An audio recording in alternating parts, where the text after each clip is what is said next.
Hello, I'm Pastor Jeremy Combs, and we're going to pause for a proverb. Let's go. Proverbs chapter 10 and verse 17. He is in the way of life that keepeth instruction, but he that refuseth reproof erreth.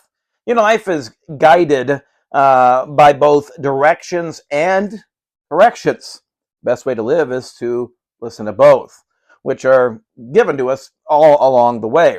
Often we don't heed these important reminders because of either pride or what we would say is indifference. Then we find our life interrupted at best because of false steps, or at worst, we find ourselves lost. The best way to stay on track is to follow the directions without any deviation. No matter how rough the road looks ahead or how smooth or well traveled the next exit appears. Ultimately in life, no matter how well you try to follow the instructions, you're going to fail. This is when true wisdom really shines forth. Every time we are given correction, we either learn something or we lose something. Much depends on our attitude and how quickly we take action. If you take one wrong turn, it's easy to recognize that mistake, turn around, and you're back on track like nothing happened. If you stubbornly refuse to correct course, of course, none of us have been there, right? A simple wrong turn can turn into a massive detour. Next verse number 18. He that hideth hatred with lying lips, and he that uttereth a slander is a fool. Aesop's fable tells of a donkey who was walking through the woods, and he found a lion's skin. Hunters had killed the lion and left the skin to dry in the sun. The donkey put on the lion's skin and found that all the other animals were terrified of him and ran away at the sight of him. Oh man, he was so happy that he let out a loud donkey bray. And of course, he gave away his true identity. A fool tries to identify himself with his words through two means. He tries to either do it through smooth talk or slanderous talk. Smooth talking is basically you're telling a lie with the intent of winning someone over to your side. Smooth talking can be sarcasm too.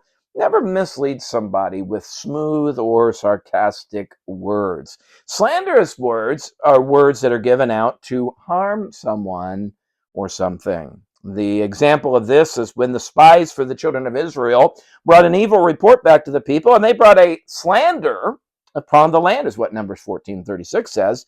This evil report caused the people to rebel against God and caused them to wander in the wilderness for 40 years. Can I encourage you today? Be wise with your speech. Oh, that's hard. Use honest and encouraging words. Beware the one who smooth talks or the one who slanders. Destruction is always lying in their wake. Let's look at one more verse. Verse number 19 of Proverbs 10. In the multitude of words, oh, this is a hard one. There wanteth not sin, but he that refraineth his lips is wise. President Calvin Coolidge was nicknamed Silent Cal because he was a man of very few words. His wife told the story of a young woman who sat next to her husband at a dinner party. She told Coolidge that she had bet with a friend that she could get him to say at least 3 words. Without looking at her, he just retorted, "You lose." Okay. Now, maybe Mr. Coolidge was wise. Maybe he was just stubborn. But we all should mind our tongue with careful and crafted speech. Solomon clearly states that the more words you speak, the more likely you are to fall into sin. Maybe we ought to listen a little bit more. The list is long, from gossip to lying to blaspheming to ungratefulness to corrupted speech. Have you ever went to put a little ketchup on your food and half the bottle came out? Now, for my son Luke, that wouldn't be a big deal. But for most of us, it would almost ruin what it was you were going to eat. Probably you were in a hurry, or maybe it was you weren't even paying attention. Whatever the case, it only took one quick squeeze to ruin your meal. Anytime we pour forth words, we need to recognize that a little bit goes a long way. We should slowly and with purpose open our mouth and speak. When done correctly, our speech should season any conversation to perfection. But when words pour out hastily, we are likely to make a big mess. Wow, kind of a heavy set of Proverbs, but definitely one we need, one I need. Let's be careful with our words.